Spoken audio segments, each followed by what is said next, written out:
Welcome to History 112, Lecture 21, National Politics.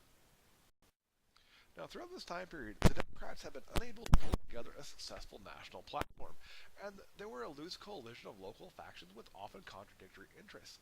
And one of the key things they cannot do is balance urban versus rural. Now, groups that are going to vote Democrat during this time period are going to be the KKK, immigrants, fundamentalists, Catholics, prohibitionists, and urban workers. In other words, a whole variety of groups that simply do not like each other and have very little in common. Now, one key thing to understand is by 1920s, Democratic Party affiliation was more a product of local tradition, while the Republicans become the party of the establishment. So to vote Democrat is because you are from a place that votes Democrat. You're from a place that feels like it's on the outside, like it's not part of the mainstream. So they're the party of people who don't feel included, whereas the Republicans are the party in perpetual power. Now, in 1924 Democratic Convention, there was a major split when the urban faction demands that the party platform include a repeal of prohibition and an outright denunciation of the Ku Klux Klan. Now, urban supporters rallied behind a man named Alfred Smith, who had the support of Irish and Tammany Hall, for example, whereas rural supporters get behind a man named McAdoo, who had support of fundamentalists and others who had a deep distrust of modernism. And these candidates could not be further apart. Now, in order to present a unified front during the national election, they come with a compromise candidate, a man named John Davis, who is easily defeated by Calvin Coolidge, the Republican candidate. Something fairly similar happens 4 years later in the 1928 election. Again, the Democratic Convention, they are split very much along the same lines as 1924. Smith once again carries a nomination, but he cannot unite his party. Due to an anti-Catholic sentiment, the Democratic Party fails to carry the South, and this is the first time since the Civil War the Democrats have not done so. They are going to do well in cities, but fail to carry any states outside the South except for Massachusetts. So Smith's going to lose to Hoover, the Republican candidate, in this particular election, 444 to 87. By 1932, the Great Depression is going to occur, and that's going to completely alter the math, and both political parties are going to have to reinvent themselves. Now, for World War I and the Great Depression, politics is dominated by Republicans. The progressive wing had greatly diminished. They had reestablished a supportive relationship with business. Critics at this time are going to call the Republican government passive as a result of that relationship with business. However, they are going to work for economic change. But what we see is a period that overall is an unadventurous time in government. They really aren't a government that's going to take a lot of risks. The first of the presidents during this time period is Warren Harding, and according to him, he was, as he put it, I am a man of limited talents from a small town. He's going to be elected in 1920, had a career of little note before nomination. He had simply been an undistinguished senator from Ohio, and the party leadership at the time wanted a candidate who would be uncontroversial, would not make extensive use of executive authority like Teddy Roosevelt had done, and was picked by the party leaders because he would toe the line and do what he was told.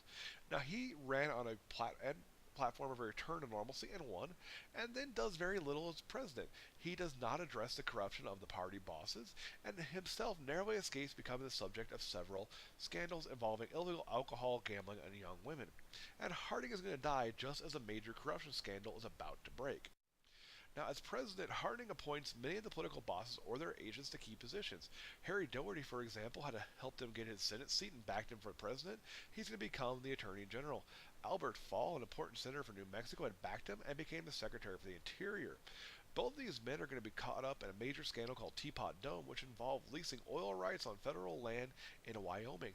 In exchange for the lease, Fall received a loan from the oil company to cover about $500,000 worth of debt. And this because perceived in the press as a bribe, and Harding dies following a major heart attack just as the Senate investigation of what Fall had been up to begins. Now, Calvin Coolidge is going to become president on Harding's death, and he has the appearance of being extremely honest, and is probably the most boring president in American history. Otherwise, he's a very similar figure. Now, he is going to manage to do less as president than Warren Harding, which is remarkable considering how little Warren Harding had done. Now, Coolidge believes that the federal government should interfere as little as possible in people's deaths, and really all Coolidge accomplishes is paying down some of the World War I debt. Like Harding, he had a similar undistinguished background. He had been governor of Massachusetts and received his party's attention for ending the Boston police strike by firing all the policemen. He was a very comfortable election in 1924, and he could have won the nomination in 1928. However, this is a man who has the personality of drying paint, so he decided that he was not going to run, and not only that, the way he chose to announce it was to walk into the press room in the White House and hand each reporter a slip of paper that read, "I do not choose to run for president in 1928," and walk out without comment. Now, Harding and Coolidge both believe it's the duty of the government to help business run as efficiently as possible, and they believe in close association between the federal government and private sector, and they're going to put key industrialists into key government jobs. Now, most important though was Hoover, the Commerce Secretary, and he's really the active figure during the 8 years of these two presidents. And he believes the role of government is to promote voluntary cooperation between public and private sectors, and he champions what's called associationalism, and he wants to create industry associations to stabilize the market. The idea being to help entrepreneurs build efficient businesses and to build a positive relationship between business and government that keeps the economy running for the benefit of everyone. Now, when Coolidge declines to run, Hoover becomes the next Republican nominee and very easily wins the election in 1928. Hoover is, relative to the other two, a progressive but not a trust buster. He promises bold new ideas to address economic issues, but the cracks in the economic boom in the 1920s were beginning to show, and the economy falls apart during his first year in office. And we'll talk about him more in some subsequent lectures. So what's the big idea here? Well, first and foremost, the Democratic Party at this time cannot build an effective coalition, so Republican domination of the White House goes essentially unchallenged.